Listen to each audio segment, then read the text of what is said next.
নিশানায় অভিনেতা সোহম। সরকার বদলের পর সমস্যায় পড়তে হবে, প্রাণনাশের হুমকি সোহমকে। প্রশাসনের দ্বারস্থ হচ্ছেন অভিনেতা। এটাই কি সোহমের কর্মজীবনের শেষ? প্রযোজকের বিরুদ্ধে বিস্ফোরক অভিযোগ সোহমের।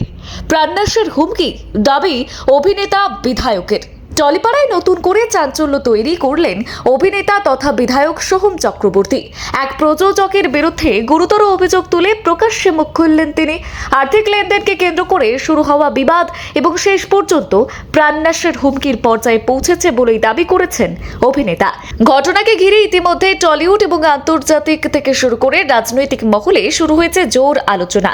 সোহমের বক্তব্য অনুযায়ী ঘটনাটির সূত্রপাত আজকের নয়। 2018 সালে এক প্রযোজকের সঙ্গে একটি ছবিতে কাজ করার কথা হয়েছিল তার, আর সেই সময় ছবির জন্য অগ্রিম পারিশ্রমিকও নিয়েছিলেন তিনি।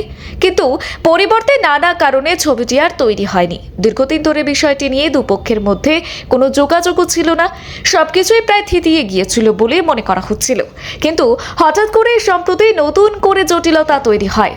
অভিনেতার দাবি, মঙ্গলবার ওই প্রযোজক তার সঙ্গে যোগাযোগ করেন এবং আগাম নেওয়া টাকা ফেরত চান। সোহম জানান, তিনি স্পষ্টভাবেই বলেন যে মুহূর্তে পুরো টাকা ফেরত দেওয়া তার পক্ষে সম্ভব নয়, তবে তিনি একটি বিকল্প প্রস্তাবও দেন। অভিনেতার কথায়, যদি প্রযোজক এখনও ছবিটি করতে আগ্রহী থাকেন তাহলে তিনি শুটিংয়ের জন্য সময় দিতে প্রস্তুত, অর্থাৎ কাজের মাধ্যমেই বিষয়টির সমাধান করতে চেয়েছিলেন তিনি। কিন্তু সোহমের অভিযোগ, সেই আলোচনার পর থেকেই পরিস্থিতি ক্রমশ অস্বাভাবিক দিকে মোড় নেয়। অভিনেতার দাবি, রাতের দিকে তার কাছে ফোন আসে এবং সেখানেই তাকে ভয় দেখানো শুরু হয়। শুধু আর্থিক বিষয় নয়, কথোপকথনের মধ্যে রাজনৈতিক প্রসঙ্গ টেনে আনা হয় বলে অভিযোগ। সোহম জানান, তাকে বলা হয় যে এখন রাজ্যের রাজনৈতিক পরিস্থিতি বদলে গিয়েছে, ফলে আগের মতো পরিবেশ আর নেই। তাকে নানা সমস্যার মুখে পড়তে হতে পারে বলেই নাকি হুঁশিয়ারি দেওয়া হয়েছে। এমনকি প্রাণনাশের হুমকিও দেওয়া হয়েছে বলে বিস্ফোরক দাবি করেন অভিনেতা বিধায়ক। আর এই ঘটনার পর সাংবাদিক বৈঠকে মুখ খুলতে দেখা যায় সোহমকে। সেখানে তাকে স্পষ্টভাবেই ক্ষুব্ধ এবং উদ্বিগ্ন দেখায়।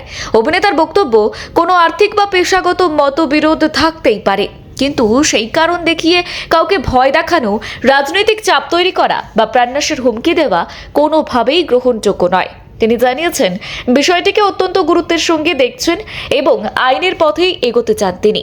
সোহম আরও জানিয়েছেন, তিনি প্রশাসনের দ্বারস্থ হওয়ার সিদ্ধান্ত নিয়েছেন। পুরো ঘটনার বিবরণ এবং ফোনে পাওয়া হুমকির অভিযোগ জানিয়ে পুলিশের কাছে লিখিত অভিযোগ দায়ের করবেন বলেও জানিয়েছেন তিনি।